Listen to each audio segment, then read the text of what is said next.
Hi, പുതിയൊരു സ്വാഗതം. ഇന്ന് വന്നിരിക്കുന്നത് വീര ധീര സൂരൻ റിവ്യൂലോട്ടാണ്. പടം ഇറങ്ങിയിട്ട് ഇപ്പം 3-4 ദിവസമായി. എമ്പുരാൻ്റെ കൂടെ ഇറങ്ങിയത്.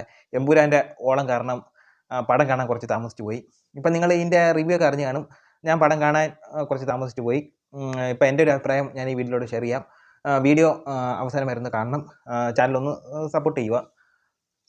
ഈ ഒരു ടൈറ്റിലിനെ പറ്റി കേൾക്കുവാണെങ്കിൽ വീര ധീര സൂരൻ, ഇത് കേട്ടിട്ട് എനിക്ക് ആദ്യമേ തോന്നിയെന്ന് പറഞ്ഞാൽ 2015 ഒരു എൻ്റർടൈൻമെൻറ്റ്, കാർട്ടൂൺ എൻ്റർടൈൻമെൻറ്റ് ഉണ്ടായിരുന്നു.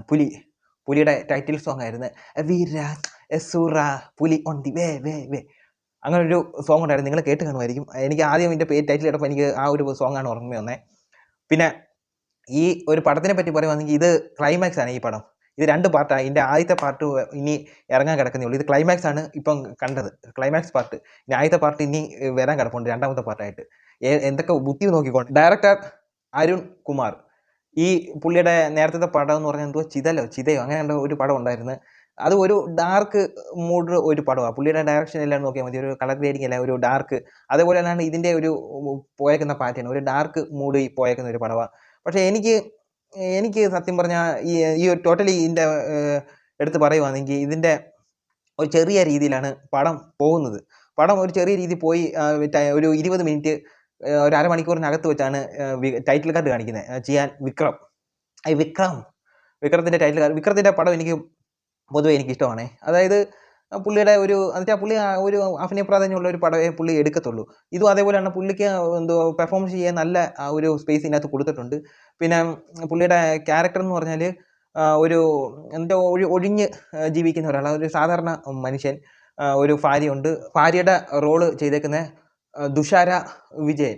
അവർ നല്ല രീതിയിൽ ചിലയിടത്തൊക്കെ നല്ല രീതിയിൽ വന്നിട്ടുണ്ട്, ചിലയിടത്തൊക്കെ ഓവർ ആക്ടിങ് ആയിട്ടാണ് എനിക്ക് പേഴ്സണലി തോന്നിയത്. പിന്നെ ഇതിനകത്ത് ജി.വി. പ്രകാശിൻ്റെ നല്ല മ്യൂസിക് അല്ല, സ്കോർ കൊടുത്തേക്കുന്നത് നല്ല കിടിലൻ സ്കോർ. അതിനകത്ത് ചേർത്തേക്കുന്ന സ്കോറൊക്കെ നല്ലതാണ്. പക്ഷേ മ്യൂസിക് എനിക്ക് അത്ര ഇതായിട്ട് തോന്നിയില്ല. സ്കോർ അടിപൊളിയായിരുന്നു. ഫസ്റ്റ് ഹാഫ് തുടങ്ങുവാണെങ്കിൽ ചിയാനെ കാണിക്കുന്ന ഇൻട്രോ എന്ന് പറഞ്ഞ ഒരു നൈസ് ഇൻട്രോ ആണ്. കാരണം അതിനകത്ത് എടുത്തു വെച്ചേക്കെന്ന് പറഞ്ഞാൽ ജൂനിയർ ആർട്ടിസ്റ്റിനെയൊക്കെ എടുത്തു വെച്ചിട്ടുണ്ട്. അതായത് ഒരു ട്രാഫിക്കിൻ്റെ ഒരു സിഗ്നലിൻ്റെ അകത്തൂടാണ് ചിയാൻ്റെ ഇൻട്രോ കാണിക്കുന്നത്. ആരും ഹെൽമെറ്റ് ഒന്നും വെച്ചിട്ടില്ല, ഒറ്റൊരു മനുഷ്യൻ ഹെൽമെറ്റ് വെച്ചിട്ടില്ല. പിന്നെ കുറച്ച് വണ്ടി വേണമല്ലോ, വണ്ടിക്കകത്ത് ആൾക്കാരൊന്നുമില്ല, ചുമ്മാ അങ്ങോട്ടും ഇങ്ങോട്ടും ഓടിച്ചുകൊണ്ട് പോകുന്നുണ്ട്. ഇതൊന്നും അങ്ങനെ ശ്രദ്ധിച്ചിട്ടില്ല തോന്നുന്നു അരുൺ കുമാർ. ഇതൊന്നും ഇതൊന്നും ശ്രദ്ധിച്ചില്ല. ഡയറക്ഷൻ്റെ പോരായ്മയുണ്ട്, അത് ഞാൻ പറയാം.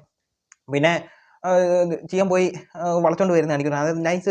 എന്നിട്ട് ഫോൺ വിളിച്ചോണ്ട് ഒരു ട്രാഫിക്കിനകത്തൂടാന്നേ പോകുന്നത്, ഫോൺ വിളിച്ചോണ്ടൊക്കെയാണ് പോകുന്നത്. കുഴപ്പമില്ലായിരിക്കും, അത് അവിടെ കുഴപ്പമില്ലായിരിക്കും. അതുപോലെ ഫോൺ വിളിച്ചോണ്ട് ഇങ്ങനെ പോയിട്ട് അവരുടെ ഭാര്യയും കൂട്ടിക്കൊണ്ട് ഇങ്ങനെ പോകുന്നത് ഒരു നൈസ്, ഒരു ചെറിയൊരു ജീവിതം. ഒരു ഇത് നടത്തുന്നുണ്ട്, ഒരു പലചരക്ക് കട നടത്തുന്നുണ്ട്. അങ്ങനെ കിട്ടുന്ന വരുമാനം കൊണ്ടാണ് അവർ ജീവിക്കുന്നത്. അത് പക്ഷേ കുറച്ച് നാൾക്ക് മുമ്പ് പുള്ളി വേറൊരാളാണ്. അത് ഇനി അതൊരു അറിയാം, റൗഡി പോലത്തെ ഒരു റോളാണ് ചെയ്തുകൊണ്ടിരിക്കുന്നത്. അത് ഇനിയും പുള്ളി ക്യാരക്ടർ വരണമെങ്കിൽ ഇനി 2ാമത്തെ പാർട്ട് വരണം. അതായത് ആദ്യം നടക്കേണ്ട കഥ. അങ്ങനെ പുള്ളി ഇതേപോലെ പോന്ന് ഒരു സഹായിക്കാൻ വേണ്ടി പോകുന്നു. അങ്ങനെയാണ് പടത്തിൻ്റെ ഒരു പശ്ചാത്തലം എന്ന് പറഞ്ഞാൽ. അത് ഒരു രാത്രി നടക്കുന്ന കഥയായിട്ടാണ് കാണിച്ചേക്കുന്നത്. സുരാജ് വെഞ്ഞാറമൂടൊക്കെ ഉണ്ട്. സുരാജ് വെഞ്ഞാറമൂട് കുറച്ച് നേരമേ ഉള്ളൂ. പുള്ളിക്കാരന് ഭയങ്കര എയർ പിടുത്തമൊക്കെയാണ് കാണിച്ച സീനിലൊക്കെ. പക്ഷേ പുള്ളിക്കാരൻ തന്നെയാണ് തമിഴിൻ്റെ ശബ്ദം പുള്ളി തന്നെയാണ് കൊടുത്തേക്കുന്നത്. പക്ഷേ ചിലയിടത്തൊക്കെ മലയാളം ഇതൊക്കെ ചവയൊക്കെ കയറി വരുന്നുണ്ട്. അങ്ങനെ പടം പോയി വിക്രത്തിനെ കാണിച്ച് കുറച്ച് കഴിഞ്ഞ് പടം അപ്പാവുന്നുണ്ട്. ഇൻ്റർവെല്ല് വരെ നല്ല രീതിയിൽ അപ്പായിട്ട് പോയിട്ട് കിടിലനായിരുന്നു. ഇൻ്റർവെല്ല് വരെ ഞാൻ അറിഞ്ഞതേ ഇല്ല. പടം ഇൻ്റർവെല്ല് വരെ അടിപൊളിയായിട്ട് പോകുന്നുണ്ട്. എന്നുവെച്ചാൽ ആ ഒരു വിക്രത്തിൻ്റെ ആ ഒരു പെർഫോമൻസ് കൊണ്ട് മാത്രം. അല്ലാതെ പിന്നെ അറിയാം, പിന്നെ ഇൻ്റർവെല്ല് കഴിഞ്ഞിട്ട് പടം എങ്ങാണ്ടോട്ടോ പോകുന്നുണ്ട്. പടം സ്ക്രിപ്റ്റ് എവിടെങ്ങാണ്ട് പോകുന്നുണ്ട്. പിന്നെ പുള്ളി എന്താ വിക്രത്തിൻ്റെ കുറച്ച് ഫ്ലാഷ് ബാക്ക് കാണിക്കുന്നുണ്ട്. അങ്ങനെ കുറച്ച് ഫ്ലാഷ് ബാക്കൊക്കെ വലിച്ച് നീട്ടി 1 മണിക്കൂറോടെ കൊണ്ടുവന്നിട്ട് വിട്ടാൽ എനിക്ക് പേഴ്സണലി തോന്നി. എനിക്ക് സെക്കൻഡ് ഹാഫ് ഒട്ടും പിടിച്ചില്ല. ഫസ്റ്റ് ഹാഫ് അത്യാവശ്യം നല്ല രീതിയിൽ കൊണ്ടുപോയിട്ടുണ്ട്. സെക്കൻഡ് ഹാഫ് ഒട്ടും പിടിക്കത്തില്ല. ചുമ്മാതെ കൊണ്ടുപോയി എനിക്ക് സെക്കൻഡ് ഹാഫ് സാറ്റിസ്ഫൈഡ് അല്ല. അപ്പം പിന്നെ എസ് ജെ സൂര്യ ഉണ്ട്. എസ് ജെ സൂര്യ എന്ന് പറഞ്ഞാൽ ആ ഒരു സൈക്കോ ക്യാരക്ടർ പുള്ളി വിടാനുള്ള സമയമൊന്നും ആയിട്ടില്ല. ആ ഒരു പഴയ ഒരു ക്യാരക്ടർ തന്നെയാണ് പുള്ളി ഇപ്പോഴും പിടിച്ചുകൊണ്ടിരിക്കുന്നത്.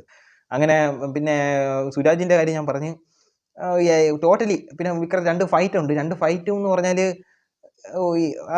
എനിക്ക് സെക്കൻഡ് ഹാഫ് പിടിച്ചത്. പിന്നെ ആകെ എനിക്ക് അത്യാവശ്യം പിടിച്ചെന്ന് പറഞ്ഞാൽ ക്ലൈമാക്സ് ആവുമ്പോൾ ഒരു ഇതുണ്ട്, ഒരു രണ്ടുപേര് വന്ന് വണ്ടി കയറുന്നുണ്ട്. അന്നേരമാണ് എനിക്ക് കുറച്ച് ഇഷ്ടപ്പെട്ടത്. ബാക്കിയൊന്നും എനിക്കങ്ങോട്ട് ഒരു സ്ലോ ഇതിൽ പോവുക. വലിച്ച് നീട്ടി സ്ലോ പോവുക. നമുക്ക് ആ ഒരു ഇത് അറിയാൻ പറ്റും. നീട്ടിക്കൊണ്ട് പോകുന്നത് അറിയാൻ പറ്റും. ഇപ്പം കൈദി പോലത്തെയൊക്കെ കുറച്ച് കൈദി ഇറങ്ങിയതിന് ശേഷം അറിയാലോ നമ്മളെ ബോറടിപ്പിക്കാതെ ഓരോ സീനും ഒരു ആകാംക്ഷയുണ്ട്. പക്ഷേ അത് ഇവിടെ കിട്ടിയിട്ടില്ല.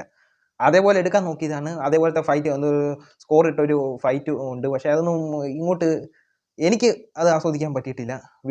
വിക്രമൊക്കെ കിടന്ന് എന്തുവാ ഈ വിക്രത്തിൻ്റെ ക്യാരക്ടർ കാളി കിടന്ന് അഭിനയിച്ച് മെഴുകുന്നുണ്ട്. പക്ഷേ അതിന് ചുമ്മാതെ ഓവർ ആക്ടിങ് അല്ല, ഒരു പുള്ളിയുടെ പെർഫോമൻസ് ഡയറക്ടർ യൂസ് ചെയ്തില്ല. ഈ അരുൺകുമാർ യൂസ് ചെയ്തിട്ടില്ല. പുള്ളിയുടെ ഒരു കാലിബർ യൂസ് ചെയ്യാത്തതാണ് എനിക്ക് ഈ ഒരു സിനിമ കണ്ടിട്ട് എനിക്ക് പേഴ്സണലി തോന്നിയത്. പിന്നെ ഡയറക്ഷൻ്റെ പോരായ്മകൾ ഇഷ്ടംപോലെ ഉണ്ട്. ഒന്നാമത്തേന്ന് പറഞ്ഞാൽ